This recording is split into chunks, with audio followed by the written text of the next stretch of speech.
Hi everyone. Welcome to my channel. This is Jess. For those of you who don't know me, thank you for coming. I hope you all had a wonderful Sunday and a wonderful weekend. I had a very interesting weekend. I think I sprained my ankle, so that's very unfortunate for me. But I'm very excited to be here talking with you all today and just sharing today just some frequently asked questions that I get from some of my subscribers around organizational psychology. So just want to spend some time just kind of answering all these questions here. And I hope that they're helpful for you all. And if you have additional questions, feel free to drop them in the chat, put them in the comment box if you're watching this later, and I can feature those on a future video. So I'm going to go ahead and get started. I don't plan on being here long. But these are some commonly asked questions that I get. So I'm looking at my phone because I took some notes earlier. So this is a very common question that I get, but it's around what can I expect to be paid as an org psychologist? And what I would say to you all is that it depends on where it is you take your career, right? So if you're looking to go into academia and specifically be in the psych department, your pay is probably not going to be as much as someone who went into academia and went into the business department, right? Or your pay may not be as much as somebody who went into private sector. So working for like large corporations or anything of that nature. So it really just kind of depends. If you're someone that goes into the public sector, which is around government, then, your pay may start out pretty low. It might grow as you continue on in your career at very predetermined steps because they tend to be a little bit more hierarchical as to how they give raises and things of that nature. And you also get a little bit more job security, right? That's that was the perceived benefit of being in government, at least up until recent times. So it really just depends on where you want to take your career and the type of work you want to do. If you want to go into consulting, you'll likely get some more money. So I got some numbers from the 2022 PSYOP data. Usually, I think every 3 years, PSYOP conducts a study where they're looking at like just how organizational psychologists are getting paid across different industries and such. So let me just share here. Among doctorate level practitioners, independent consultants earn the highest median salary at $350,000. Among master level practitioners, those working in the technology industries earned the highest median salary at $121K. And then again, academics in business school had a higher median income at $143K than those in psychology departments. So that's just some few data points for you to consider as you make your decisions. Obviously, I'm sure that will lean into where it is you want to go, but what I will say is that practitioners, and also what came out of this, is that practitioners' median income is 19.5% higher than that of academics. So if you are looking to go into org psychology and you're looking to take it more, practitioner-based, you'll likely get paid a bit more money than those that go into academia. But it just depends, right? Because you can be in academia and be a practitioner, right? So you have that element of job security from the academia standpoint. And then you can kind of make side hustles, just depends on how savvy you are in your networking. Let me see, something's going on with my internet. Okay, I'm hoping that I'm not blurry right now. So I'm gonna move along. The next question that I get, and this is more so for those that are looking to go into grad school, is do I need to be good at stats? So what I will say, at least when I was going through my, academic program, both master's and PhD, I did notice that org psychology tended to be the most stats heavy. That doesn't mean the other psychology branches didn't lean into stats, but we tend to really focus in on statistics, right? So, but again, you are there to learn. So I wouldn't over index on you have to be so great in stats in order for you to get into a program. That's what you're there to learn, right? So if you've taken now I'm also going to repeat this, but if you're taking stats classes now, like just attention, right? Learn the concepts there. You're likely going to relearn that and some when you go to those new programs. I'm just going to look really quick because it's saying my internet is doing something weird. And I just want to be sure that you all can see me.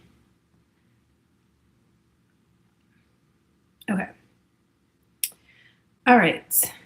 The next thing, so let me go back to that. So as far as stats, you're fine. You'll learn, do well in your undergrad now, apply that information later. And then you'll have your peers there to help you, right? Your teachers there to help you. So I wouldn't be intimidated from stats just based on that. Wouldn't be intimidated in joining the program based on stats alone. That's not what I would use to drive your decision based on that.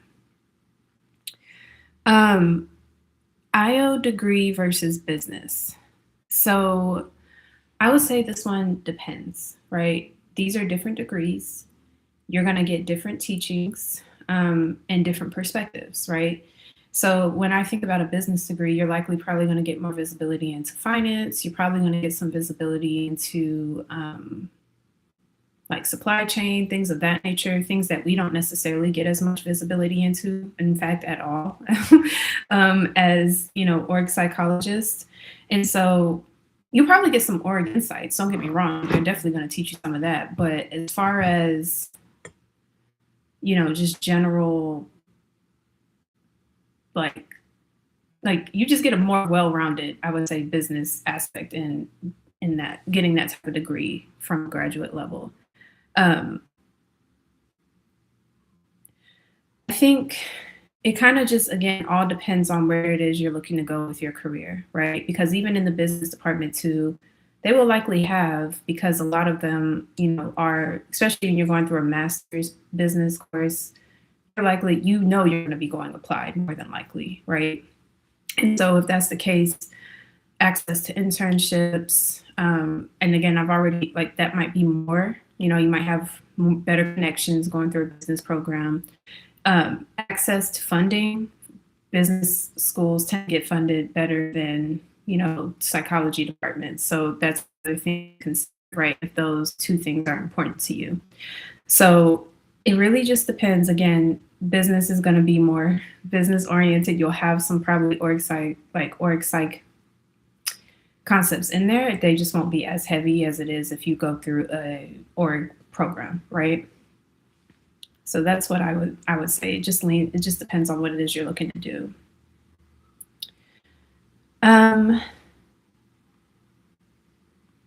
The next question is, leaning into this, what major should I undertake to pursue an IO degree, an IO in grad school, an IO degree in grad school? I would say the major doesn't necessarily matter as much. What I will say does matter is the core classes. So think about those core competencies when you're going to a, org program. Statistics, research methods, intro to psychology, probably some psychology classes, and if possible, some research experience. So I wouldn't get too hung up on the specific major. I would just make sure that some of the classes that you're taking align into where it is you're looking to go. So if you are looking to go into, again, a PhD or a master's program in organizational psychology, it is definitely best that you have some core competency classes in those already and performed well in them. Ideally performed well across all, right? Having a GPA, having a strong GPA will get you far, but far, further than somebody who doesn't, but also especially in those competency classes that you're going to be very much in when you go to a graduate program. And it's important because you need to understand, right? You're getting exposure into these concepts in an undergrad, right? As an undergrad. So you don't want to go into a org program blind, oh, I had no idea it was about this at all, right? You don't want to do that. So it's good to get those, again, exposures when you're an undergrad so you can know, actually, this is a field that I'm interested in. I told you all, I took my first, when I was in undergrad, they broke it out. They had an industrial psychology class and had an organizational psychology class. I took the industrial psychology class, and I knew right then and there that's what I wanted to do. Now I was already in a good space because I was a sociology major, and so like I had already taken some of those research methods, stats, and all of that. So I knew like I had that piece of it, but I didn't. I was exposed to like IO in my last year of college, so I didn't have to go back and do a whole lot of different classes. So that would be the advice I would give you if that's something you're interested in. A question that I get all the time is PhD versus master's. And I think money plays a role into that, but we already talked about money. And again, when I give advice around this, the first question I usually ask back is, what is it that you're looking to do like with your career, right? Because again, different things you're going to learn. So when you think about a PhD, when you think about PhD, right, you're especially a lot of more traditional PhD programs, they're training you to be an academic, right? There are some programs out there, especially in org psychology, that are training you to be a practitioner and have those opportunities, but not all of them have that. And you got to keep in mind too, a lot of professors that are in that space are academics. They're looking to publish research, all that stuff. So that's something for you to consider, right?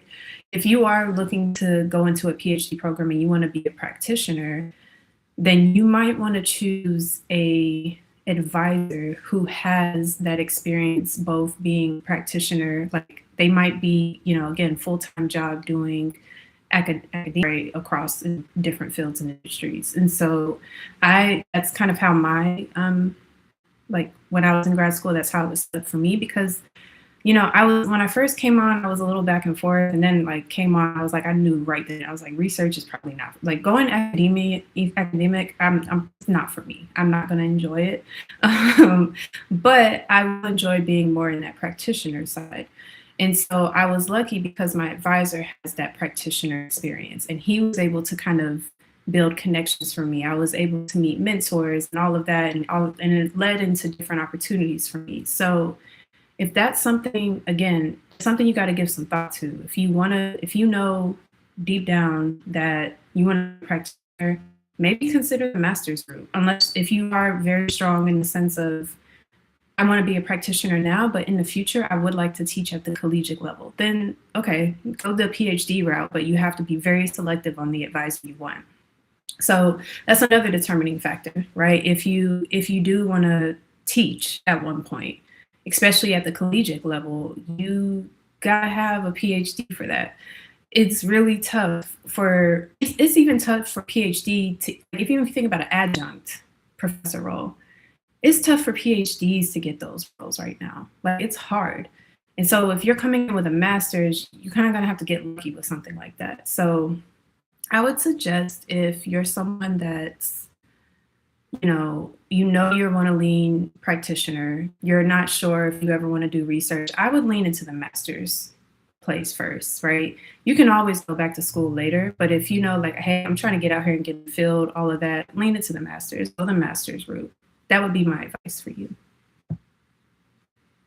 And like I said, a PhD gives you a little bit more flexibility later, but it takes a lot more time, right? You're coming in, you're like dedicating, you're having to do this, do that. So just give that some thought. Again, like really think about what it is you want to do when it comes to that standpoint. And then the next thing is like, I kind of get questions in the sense of what can I do with my career as an IO? And I think I'm going to do a video later sharing out all the things that I've done with my career as an IO psychologist. I've had some really cool opportunities, right? The opportunities as an IO is endless because you got to think about the skill set that we have. It's a broad umbrella. You can apply these skill sets to different industries, right? If you want to go on operations, there's a lot, especially like data, how to tell a story, all of that, like you can bring that in there, right? How do you set up an efficient process, all of that. If you want to go into tech, right? And you want to lean into like organizations are doing transformations and you want to think about how are we going to be doing work in the future, all of that. That's another avenue you can go.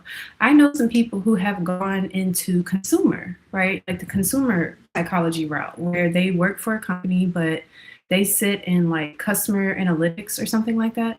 That's what I'm saying. Like, don't like what I hope for all of you all is that you don't get so focused and leaning into like one thing that you can do, because you really can go a lot of places with this type of degree.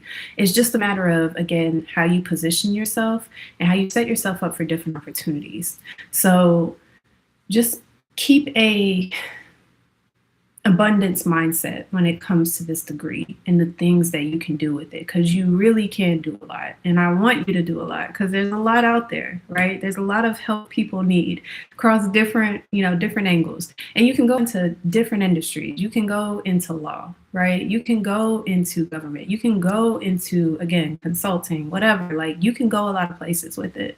So definitely, like, don't keep a one-track mind, right? Like, oh, I'm going into this, like I'm only gonna go into it like an org psych, or an IO role. Don't do that type. Don't take that approach. Be broad. Think about all the places you can take your skill set. Hello, amazing 123. Nice to see you. So that is pretty much it on all of my like commonly asked questions. Dysregulated nervous system because of a gut problem. So I would say I am not a amazingly K123 asks, can I get advice about dealing with a dysregulated nervous system because of a gut problem?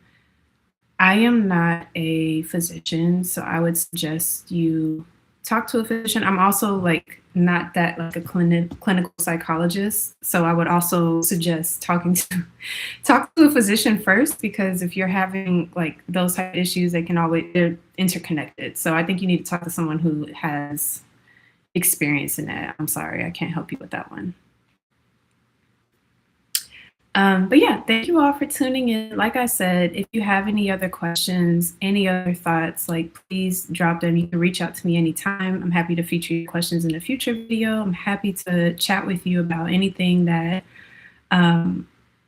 you are struggling with or thinking through, especially when it comes to career, because there are a lot of questions and decisions that go into your career. And I just want to encourage you all. You all have it all. Like, especially if you go to a program like org psychology, you're going to get the skills that you need to succeed. And even if you go somewhere else, right? You go in grad school, you got to go follow your heart. You got to do what's best for you at any age. And that's another one. I've gotten a question before about at what age, like, am I too old, or, I'm doing a career switch or things of that nature. And don't worry about that. Like, if it's on your heart and it's time to do a pivot and change, you got to do it. You got to listen to yourself. Your heart is not telling you that for no reason. I said I was going to end it, but actually one more thing came to mind. A question that I've been getting lately is a lot of educators have been coming to me and like they're changing their like field, right? They're moving into they're no longer wanting to be educators. And I think that's due to like current times, things that are going on, at a government level, but then also just, from a parental level, things that are happening with students and such. And again, like the approach that I take with them, the advice that I give them is, you have a skill set, you can go a lot of places with it. You have a skill set in obviously learning and development. That's something you can take that, right? You also have a skill set in asking really great questions, right? Assessment, things of that nature. Because if this was somebody who's doing like school psychology, and so they do a lot of diagnosing and things. So that was something too, like they could potentially take to a consultant role. So there's a lot of, again, you all are going to get some really great skills. So, if you go into an IO program, you're going to get skills that you can take with you in any role you go. How can I be detached from my studies, not thinking about it all the time? I would look into some work-life balance techniques, because that essentially your work right now is your studies. So think about, setting up, this is like time management plays a role here, right? If you have things that you need to like get done, right? Say today, X, Y, and Z, write them out. 1, 2, 3, this is what I have to get done today. This is what I can move to tomorrow, and get those things done so that's off your plate, it's off your mental load. That's something that I do for myself. I write out what's priority for me right now, what can be done later and go about it that way. That way, when I go lay down my head at night, I've had a good day's work. I don't have to worry because I did what it needed to do. So I would look into some work-life balance and also think about that time management and leveraging, again, like a prioritization perspective to your work. And that'll help you sleep easy, I hope, at night because you did a job well done. But thank you all for tuning in. Thank you for the questions. I look forward to, further questions. Like I said, I am going to have a video a little later just talking about all the experiences that I've been able to have as an IO psychologist so far in my own career. And I think, it'll be helpful because I don't know, I might have given it to you in a piecemeal standpoint, but I hope it can be inspiring for some because, everybody's career is unique. And that's the beauty of that. But there are some ways like you can make that happen for yourself. So, all right. Thank you all for tuning in. I hope you have a lovely Sunday and I will see you all on the next one. Bye.